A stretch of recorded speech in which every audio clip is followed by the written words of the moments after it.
জুলাইয়ের এক তপ্ত সকালে সরকারি কর্মী তরু সুধা অফিসে এলেন পোলো শার্ট, হাফ প্যান্ট আর স্নিকার্স পরে। কোনো ফ্যাশন স্টেটমেন্ট নয়, বরং টোকিও মহানগর সরকারের নতুন কর্মসংস্কৃতির অংশ এটি।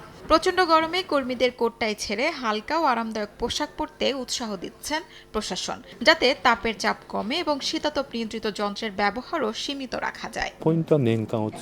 শুরুর দিকে বিষয়টি একটু অস্বস্তিকর লাগতো, কারণ আমি অভ্যস্ত ছিলাম না। কিন্তু কয়েকবার এভাবে পোশাক পরার পর ধীরে ধীরে অভ্যাস হয়ে গেছে। আমার আশেপাশের আরো অনেক সহকর্মীও একই ধরনের পোশাক পরতে শুরু করায় সেই অস্বস্তিটাও ধীরে ধীরে কেটে গেছে।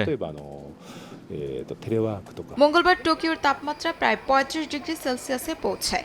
এমন পরিস্থিতিতে কর্মীদের আরাম নিশ্চিত করতেই গুরুত্ব পাচ্ছে টোকিও কুল বিচ উদ্যোগ। পরিস্থিতির গুরুত্ব বুঝিয়ে বুধবার চলতি বছরে প্রথমবারের মতো টোকিও মহানগর এলাকায় হিট স্ট্রোক সতর্কতা জারি করেছে জাপানের আবহাওয়া সংস্থা। নাগরিকদের অপ্রয়োজনে বাড়ির বাইরে না যাওয়া এবং প্রয়োজন হলে এয়ার কন্ডিশনার ব্যবহারের পরামর্শ দেওয়া হয়।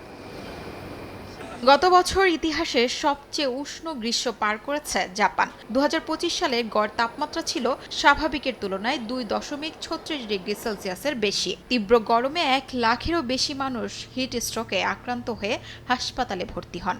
তাই এবার শুধু সতর্কতাই নয়, পোশাকের ধরন বদলে গরমের সঙ্গে খাপ খাইয়ে নেয়ার পথও বেছে নিয়েছেন টোকিও প্রশাসন। শিউলি রোজা, সময় সংবাদ।